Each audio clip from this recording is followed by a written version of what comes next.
Bienvenue à tous sur le Flashback, l'émission qui vous replonge dans les moments les plus mythiques de l'histoire du noblard. Aujourd'hui, on vous raconte l'histoire d'un guerrier qui renonce, un combat épique, une revanche et un abandon qui a choqué le monde de la boxe. Le fameux No Mas de Roberto Duran face à Sugar Ray Leonard. Alors on prend notre machine à remonter le temps, direction le Louisiana Superdome de la Nouvelle-Orléans en ce 25 novembre 1980 pour le championnat du monde WBC des poids welter. Vous nous suivez ? Let's go! The third man in the ring, Octavio.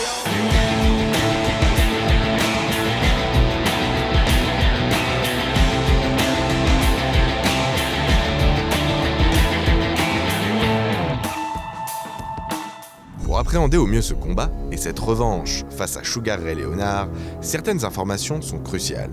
À ce moment-là, Roberto Duran possède la ceinture WBC de champion du monde des poids welters, un titre qu'il a conquis 5 mois plus tôt face à ce même Leonard. Mais surtout, il faut savoir que Duran est reconnu comme étant l'un des boxeurs les plus durs au mal de sa génération.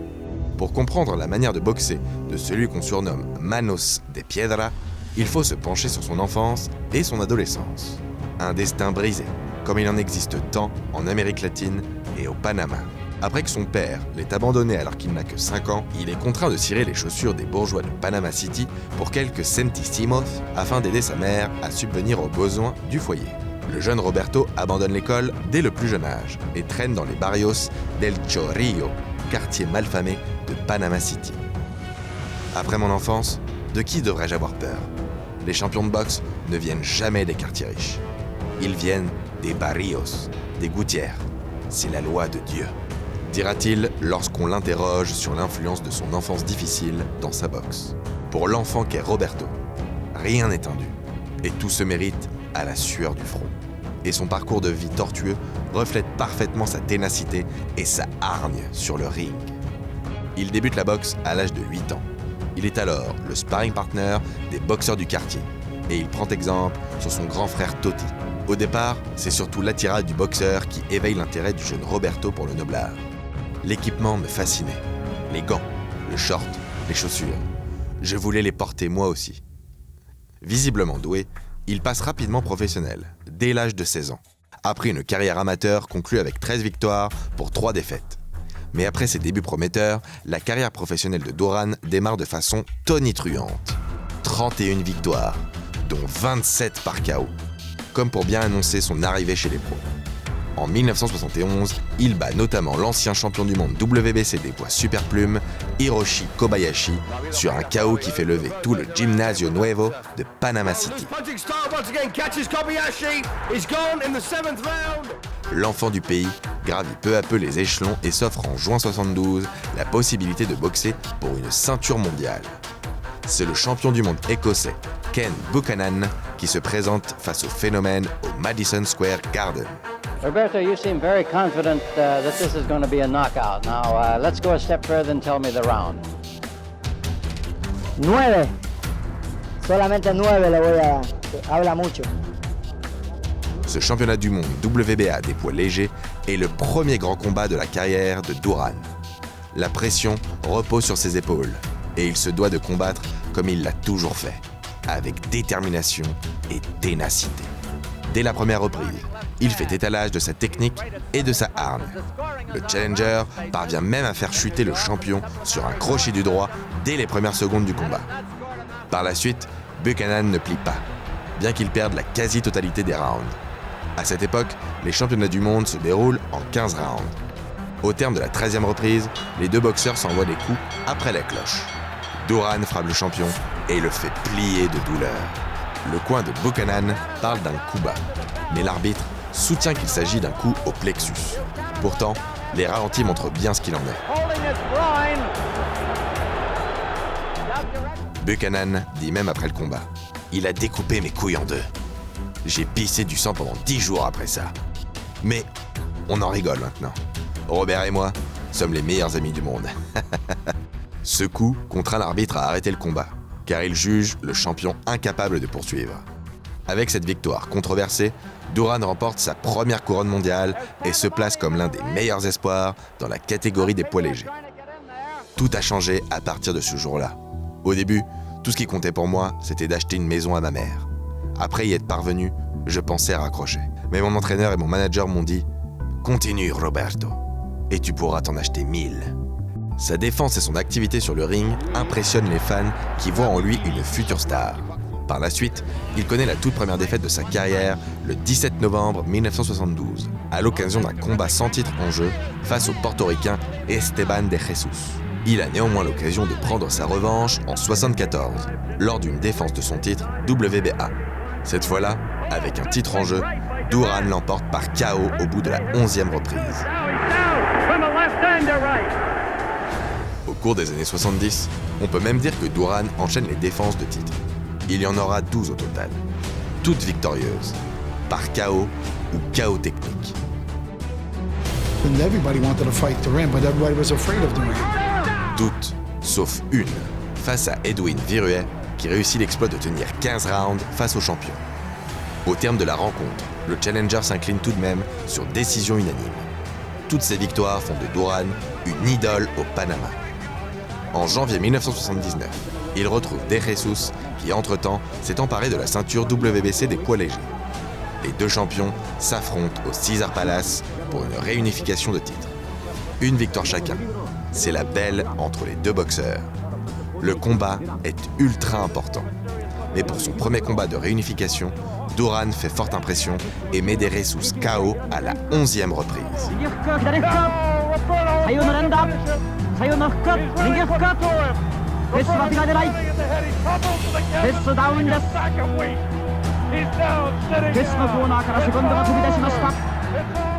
En 1979, Duran détient les ceintures WBA et WBC après avoir enchaîné 12 défenses de titre en l'espace de 6 ans. Estimant qu'il n'a plus rien à prouver dans cette catégorie après avoir vaincu tous ses challengers de la sorte, Duran laisse ses ceintures vacantes pour passer dans la catégorie des welters. Dans cette catégorie, ce n'est pas du tout la même chanson.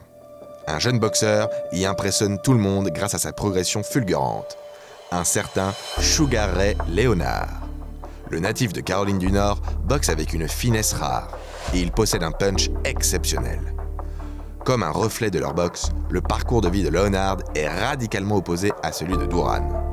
Rien ne prédestine Sugar Ray à devenir un grand boxeur. Le jeune Ray Charles Leonard naît à Wilmington, petite ville de Caroline du Nord, d'un père gérant de supermarché et d'une mère nourrice. Sa mère le prénomme d'ailleurs Ray Charles en hommage au célèbre chanteur. Jusqu'à l'adolescence, c'est un garçon timide et réservé, qui reste à la maison la plupart du temps, que ce soit pour lire des bandes dessinées ou jouer avec son chien. Finalement, c'est son grand frère, Roger, qui l'initie au noble art, comme un certain Roberto Duran.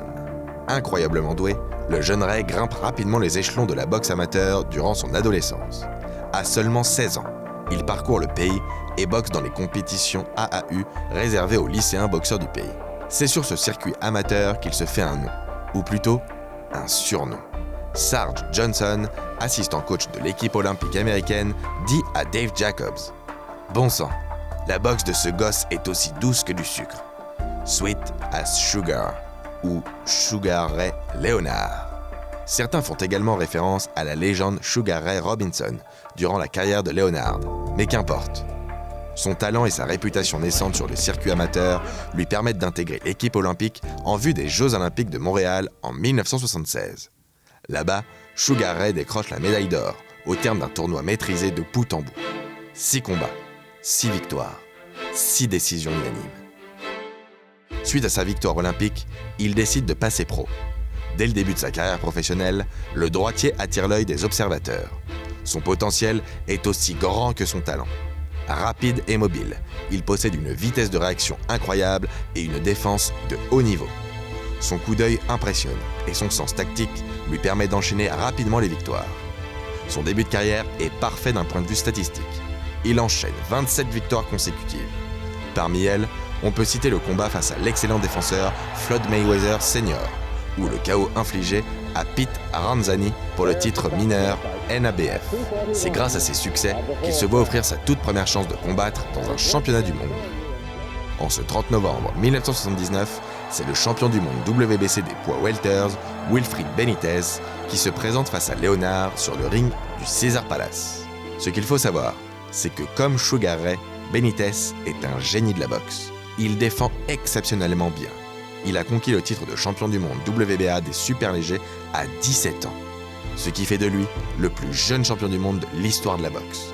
D'ailleurs, son record tient toujours en 2019. Pour en revenir au combat, Leonard fait étalage de sa technique dès l'entame et réussit à mettre à mal le champion. Dans le 3e round, sur un direct du gauche, il parvient même à faire chuter Benitez. Au terme d'une passe d'armes épique et ultra tactique, le challenger contraint l'arbitre à mettre fin au combat lors du 15e et dernier round. L'enchaînement de coups, couplé à l'absence de réponse du champion, permettent à Leonard de décrocher son tout premier titre mondial. Sugar Ray accède à un nouveau statut, celui de star de la boxe. Mais à l'époque, il n'est pas le seul boxeur talentueux. Loin de là. La catégorie welter commence à voir arriver de nouveaux boxeurs, tous plus spectaculaires les uns que les autres. Thomas Hearns et maintenant Roberto Duran.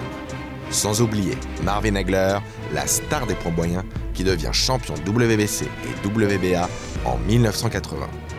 4 mois après l'obtention de sa ceinture WBC, Leonard défend son titre pour la première fois face à Dave Boy Green. Dans le 4e round, il couche le champion britannique avec un crochet du gauche dévastateur. KO.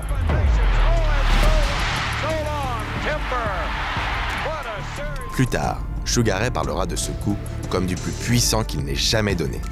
En voyant les images, on comprend pourquoi.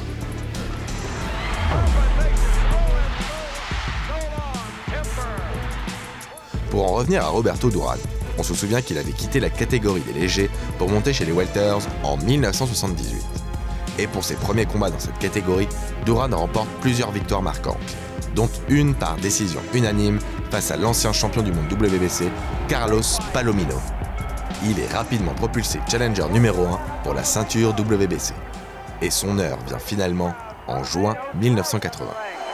Le premier affrontement entre Roberto Duran et Sugar Ray Leonard a lieu au Stade olympique de Montréal, dans la ville même où l'Américain a remporté le titre olympique, devant plus de 45 000 personnes.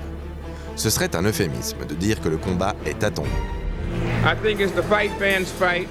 It's a fight that the whole world is awaiting. I'd pay $100 to see Sugar Ray Leonard win. What if he loses? He won't lose.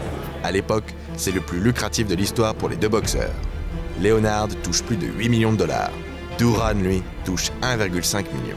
Mais sur le même ring que pour sa finale olympique, Leonard est entraîné sur un terrain glissant par le Panaméen. Un terrain inconnu pour Sugar Ray, mais tellement familier pour l'enfant des Barrios. Celui de la déstabilisation verbale et mentale. Durant la promotion d'avant-match, Duran provoque et insulte la femme, la mère et les enfants de Leonard. He didn't care who it was, my wife, you know. He gave me the finger. Right in front of everybody. Whore to his wife. Touché dans son amour-propre, Ray Charles ne combat plus pour la ceinture WBC, mais pour son honneur et son amour-propre. Ce que l'on sait moins, c'est que cette stratégie est mûrement réfléchie du côté du challenger. Exit la technique flamboyante de l'Américain. Place désormais à une bagarre de rue où Duran a sa chance. Car le style du Panaméen se caractérise par l'intensité des coups portés. Pour Duran, un déferlement de violence est préférable, et il craint un combat tactique, forcément à l'avantage du champion. Le moins qu'on puisse dire, c'est qu'il parvient à ses fins. Le combat est une guerre.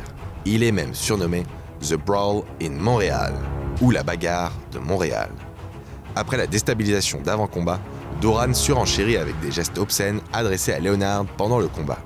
Sur le ring, Roberto met à mal le champion, en accélérant le tempo du match grâce à de multiples coups au corps. Les crochets gauche, crochets droit et direct du droit pleuvent sur le champion. C'est un combat de rue. Duran ne laisse aucun répit à Leonard. Il sortait les dents, comme possédé. C'était un démon.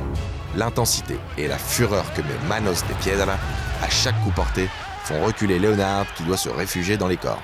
Tenace et courageux, le champion n'abdique pas et se bat comme un lion.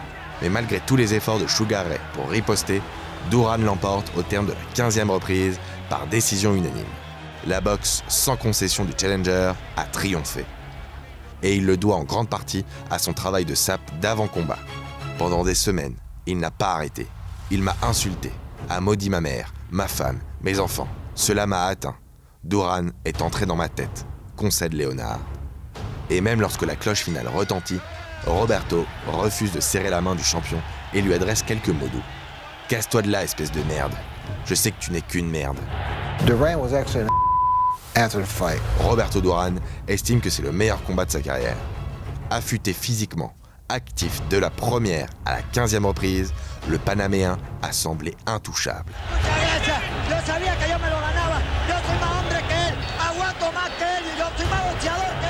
De son côté, Sugar Ray n'a pu qu'être spectateur tant il a subi les assauts de Duran. « J'ai fait du mieux que j'ai pu. Je me suis battu non pas avec ma tête, mais avec mon cœur », dit-il après le combat. Si Manos de Piedra est sur le toit du monde, Ray Charles est sonné.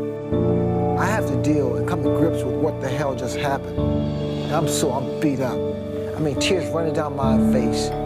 You know, I'm saying, I don't need this. I don't need this. Ses 10 km de course quotidienne, les cours de danse pour améliorer son équilibre et ses 200 rounds de sparring endurés n'ont pas suffi. 30 ans plus tard, à l'occasion d'une interview, il se remémore. Rien ne vous prépare à Roberto Duran. Le retour au pays de l'enfant prodigue est celui d'une idole.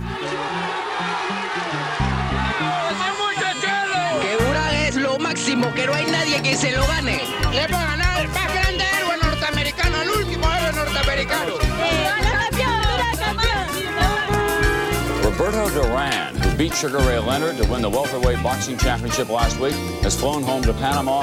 Boy, did he receive a hero's welcome. 700 000 personnes l'acclament à son retour à Panama City. On parle là d'une ascension fulgurante.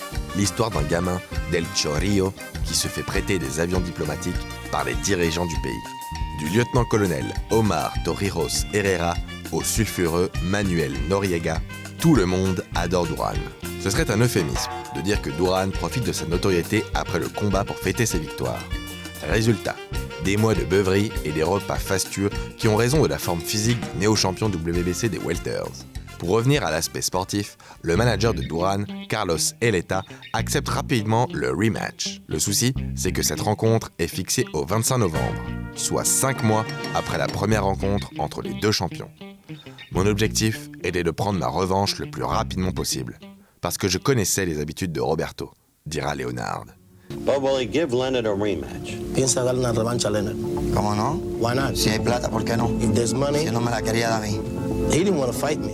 So if there's money, I'll fight him anytime. Évidemment, il vise juste. 3 mois après le combat, Duran reprend le chemin de l'entraînement avec 20 kilos en trop. Bouffi et hors de forme, il semble impossible de l'imaginer combattre à nouveau un Sugar Ray forcément mieux préparé. Hank Kaplan, historien mythique du noblard, analyse les choses ainsi. Roberto se croyait invincible. Il ne s'est pas entraîné correctement et était irrespectueux envers ses entraîneurs, Ray Harcel et Freddie Brown.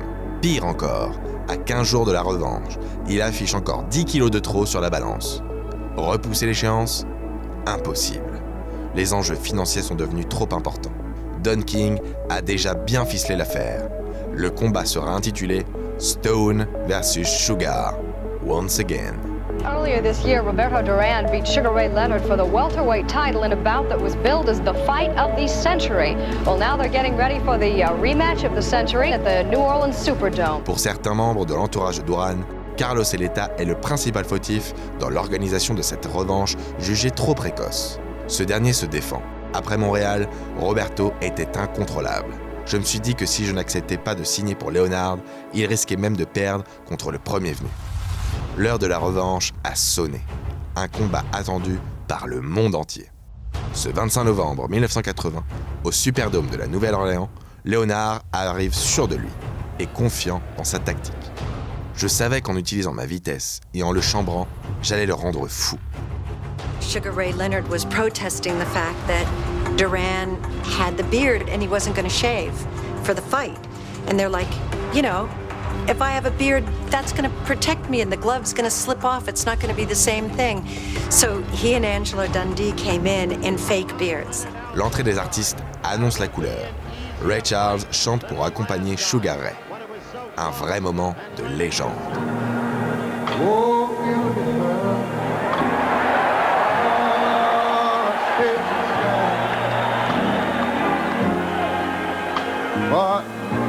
Never waves of rain,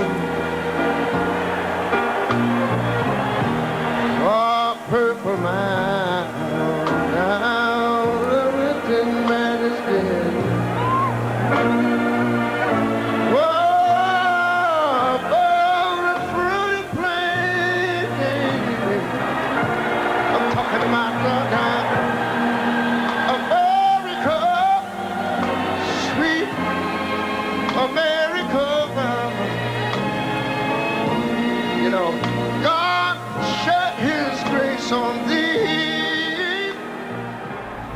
And then he comes over to me, gives me a big kiss and says, kick his ass. Le champion du monde, lui, paraît serein. Il garde un aplomb et une confiance naturelle chez lui. D'un point de vue extérieur, il semble prêt à en découdre. Le combat débute. Et les premières reprises confirment l'impression visuelle laissée par le champion avant le début du combat. Duran est présent et semble répondre aux défis physiques imposés par Leonard. Néanmoins, le jeu de jambes du challenger est vif et précis. Il tourne autour du champion et le fatigue. Ses directs sont moqueurs et l'attitude de Leonard rappelle un autre trash talker de légende, un certain Mohamed Ali. Mais le champion est vaillant et reste fidèle à sa réputation. Il ne recule jamais et continue d'être agressif malgré sa forme physique discutable. Quand on sait de quel bois est fait Duran, on se dit qu'une fois sur le ring, tout est possible. Roberto est tellement agressif qu'au terme de la 7e reprise, les juges ne créditent Sugar Ray que d'une courte avance au point.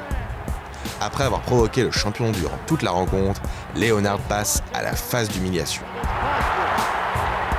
À la fin du 7e round, il simule un bolo punch du droit et décoche une gauche précise.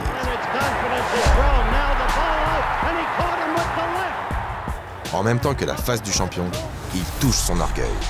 C'est une démonstration de force de la part de Sugar Ray.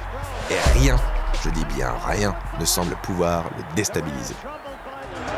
He moved, he boxed, he frustrated him. And that's part of fighting too. The skullduggery of it, to frustrate him, to intimidate him, to irritate him. He wasn't playing with him. He had a strategy. Duran troubled by the movement.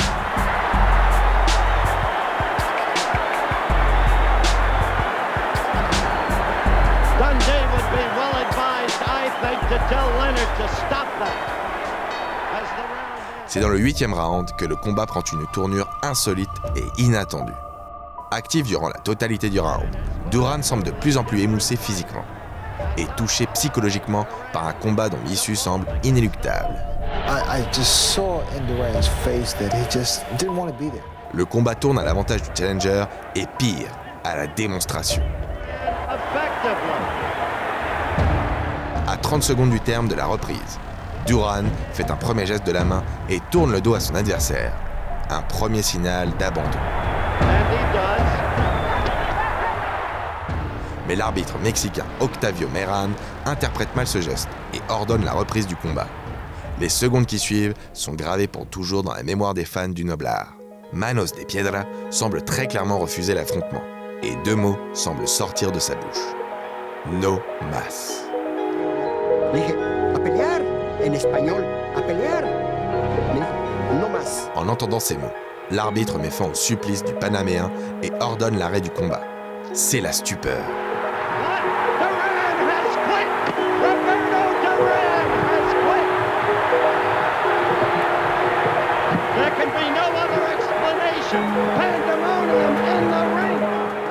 Au début, j'ai pensé qu'il s'était cassé le bras.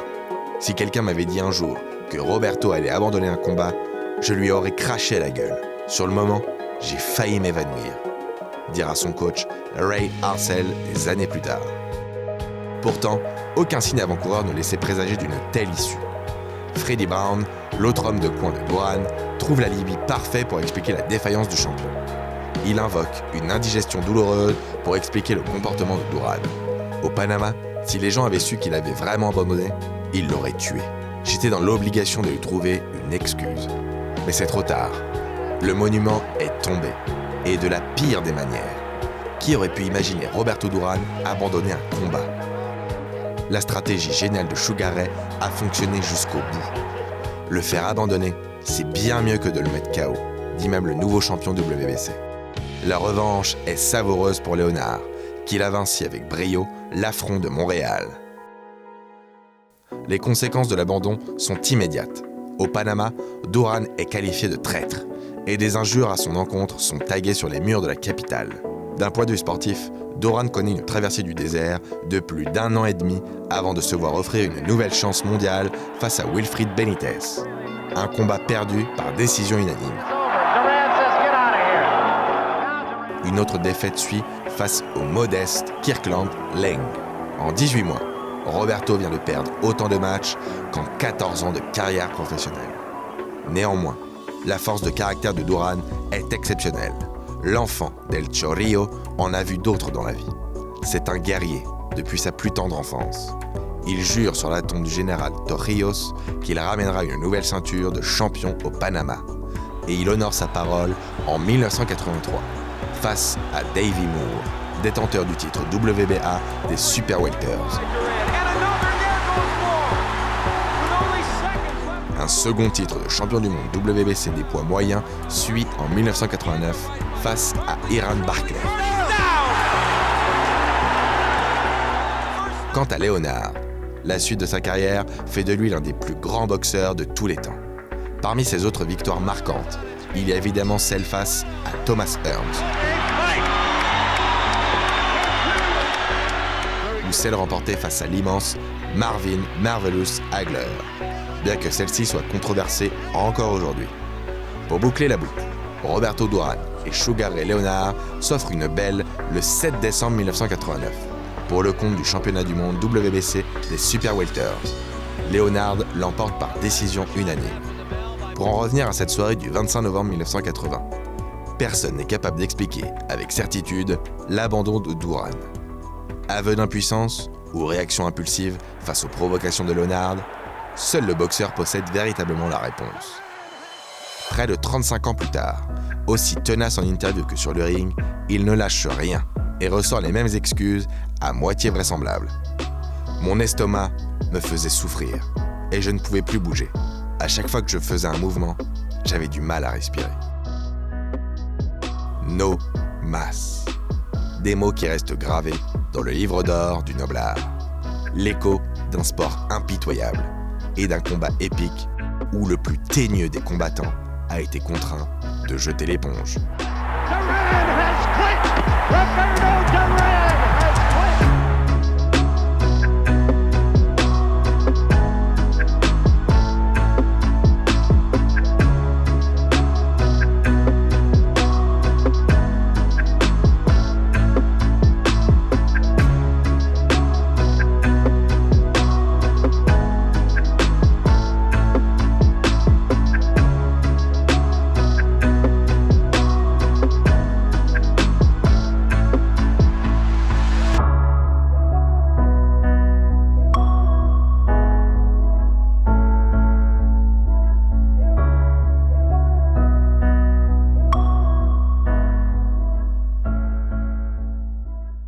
I look in his eyes, and I saw something.